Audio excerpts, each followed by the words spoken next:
Alors voilà le rendu, un pain bien alvéolé comme on aime. J'espère que vous allez super bien. Aujourd'hui, nous allons faire une recette tout ce qu'il y a de plus simple. C'est un pain maison au grain. La particularité, c'est que c'est un pain alvéolé, comme on aime. Aussi, la technique de pétrissage. Au fait, nous allons faire plus dans le pliage que le pétrissage. Allez, on commence. Pour les ingrédients, comme d'habitude, vous les avez en dessous de la vidéo, sur la partie description. Là, ce que j'ai de la farine à pain. C'est la T65. Si vous êtes intéressé, je vais vous laisser un lien avec les différentes farines et leur utilisation. Et à ma farine, je vais rajouter un peu de farine complète, la T110. Je mélange mon eau. Alors c'est de l'eau tiède, c'est de l'eau mais vraiment tiède. Plus vers le froid que vers le chaud. Et je mélange. Au fait, c'est un pain qu'on va travailler à la main. Vous allez voir, il n'y a pas beaucoup de pétrissage. Le but recherché, en fait, c'est d'avoir ce pain maison campagne alvéolé avec les petites bulles à l'intérieur. Et je laisse poser 45 minutes à 1 heure. Il fait déjà très chaud. Et on laisse reposer. Là, je récupère alors mon mélange que j'ai laissé poser pendant 45 minutes. Je ne sais pas si vous arrivez à voir que ça devient un peu plus élastique. L'eau, elle a bien adhéré à la farine. À mon mélange, je vais rajouter mon levain maison. Mon levain maison, je l'ai fait avec de la farine de seigle. Je mets l'équivalent de 2 grosses cuillères de levain. J'hydrate un peu ma main et je commence mon mélange. Alors, je commence mon mélange en aérant un maximum ma pâte.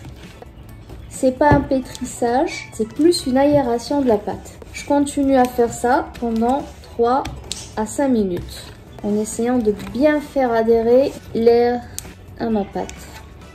Là, c'est la texture de ma pâte après l'avoir aérée pendant 3 minutes. De vue, elle est un peu plus lisse que la première. Là, ce que je vais faire, je vais la laisser poser pendant 30 minutes. Là, je reprends. Alors, comme on peut le voir, ça commence déjà à fermenter. On voit bien les petites bulles qui se forment. Je mets l'équivalent d'une demi-cuillère à café de sel. Et je refais la même chose que tout à l'heure. Au fait, je suis en train de plier un peu. C'est comme si j'étais en train de plier la pâte.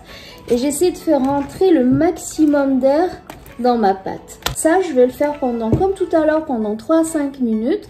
Et je remets la pâte à reposer, cette fois-ci, plus longtemps, pendant 2 heures. Là, en faisant rentrer l'air, je ne sais pas si vous arrivez à voir, mais là, la pâte, elle s'étire comme je veux. Voilà. Et là, en fait, on va tout travailler avec de l'eau sur un plan le plus lisse possible. J'ai choisi de travailler sur celui-là, plan en marbre. Vous pouvez le faire sur un plan en inox, sinon vraiment un plan en bois très lisse. Là, ma pâte que j'ai laissé lever pendant 1 heure. Mais bon, la chaleur, elle m'aide aussi parce qu'aujourd'hui, il fait hyper chaud. Alors, je mets ma pâte et là, j'y vais doucement. Parce que ce que nous allons faire, on va faire en fait du pliage. Dedans, je vais mettre un mélange de grains plutôt. J'ai choisi de mettre 2 catégories de graines.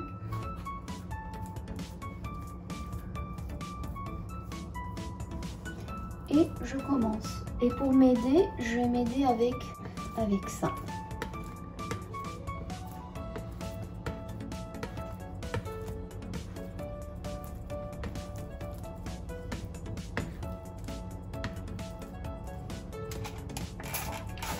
Et j'hydrate.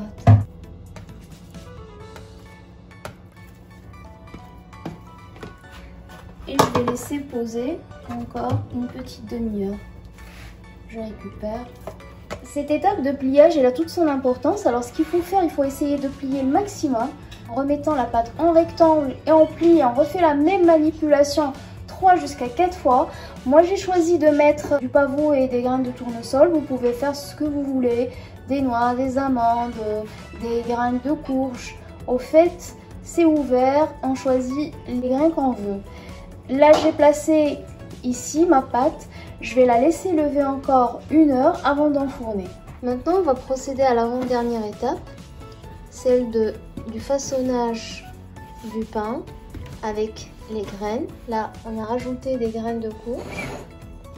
Alors l'astuce pour faire coller ces graines sur le pain, c'est d'humidifier un peu le pain et un peu ses mains aussi pour pouvoir faciliter l'adhésion des graines sur le pain.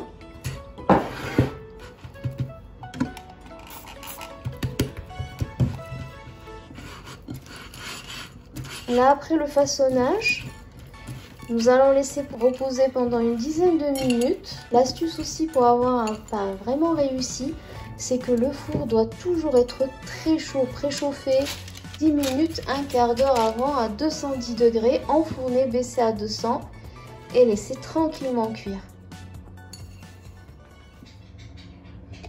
Alors voilà le rendu, un pain bien alvéolé comme on aime. La réalité c'est comme la pâtisserie, hein. C'est du fait maison avec du levain maison.